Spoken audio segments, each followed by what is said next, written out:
하면 휴원, 회원. 네. 요즘 많이 봐요. 이런 글도 많이 보고 기사도 많이 나오고 있고. 이번에도 그랬죠. 비리 유치원 사태 터지고도 뭐 유치원 휴원하겠다, 문 닫겠다, 뭐 이런 말부터 나왔거든요. 특히 엄마들 입장에서는 그 말이 너무나 좀 무섭잖아요. 이런 부분이 계속해서 약간 거래 카드처럼 이용이 돼 왔고요.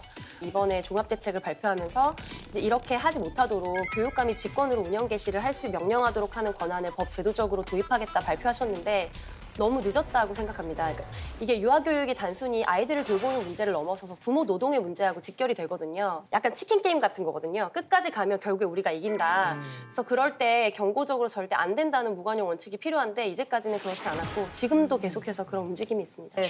아니 계속 논란이 되고 있는데도 불구하고 이렇게 비리가 터졌잖아요. 근데 유치원의 가장 큰 문제가 적반하장의 자세인 거예요. 맞아.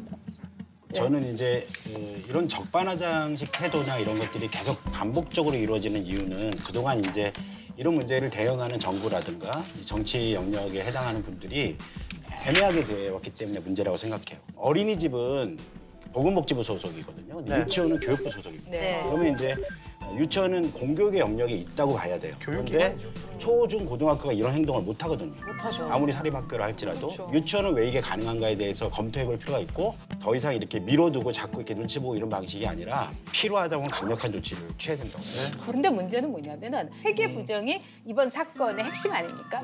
근데 여기에 대해서는 제가 보기에는 우리나라 같이 정보화로 이렇게 날리는 나라에서 참 부끄러울 정도로 어둠 속에 있었다는 거죠. 그래서 이걸 탈탈 털어서 커튼을 딱 닫혀야 되고요.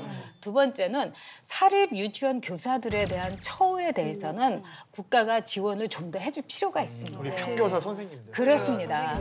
외국의 경우는요, 유치원 그 교사나 어떻게 보면 고등학교 교사, 대학교 교사하고 월급이 비슷한 경우가 대부분이에요. 오히려 더 많은 나라도 있어요. 네. 그렇기 때문에 여기에 대해서는 국가적으로 굉장히 전향적인 자세를 보여주고 그다음에 학부모들도 그러니까 프랑스 같은 경우는 유치원 비용 같은 게 학부모의 수입에 따라서 다 달라요. 그렇기 때문에 좀 전향적인 대책을 우리도 강구할 필요가 있다 이렇게 생각합니다. 가장 현실적인 대안은 그 원의 아이를 보내고 있는 부모가 참여하는 겁니다. 그러니까 사립유치원 운영위원회의 위상을 법적으로 바꿔야 되는 거는 과제가 있긴 하거든요. 국공립유치원이나 어린이집은 심의 의결 기관이어서 여기서 뭔가 의결을 할 수가 있어요. 근데 사립유치원만 자문기구예요. 아무 역할을 못합니다. 그래서 거의 무력화되어 있는데 여기에 위상을 자문기구에서 심의 의결 기구로 올리고 이제 부모들이 운영위원회에 참여하려면 시간이 필요한데요. 지금은 너무 바빠가지고 운영위원회를 서로 안 하려고 하는 경우도 많아요. 왜냐하면 아이하고 저녁 먹기도 어려운데 시간을 낸다는 게 굉장히 어려운 일이어서 이게 굉장히 노동의 문제하고도 같이 이렇게 연계를 해서 풀어가야 될 문제다 이렇게 말씀드립니다.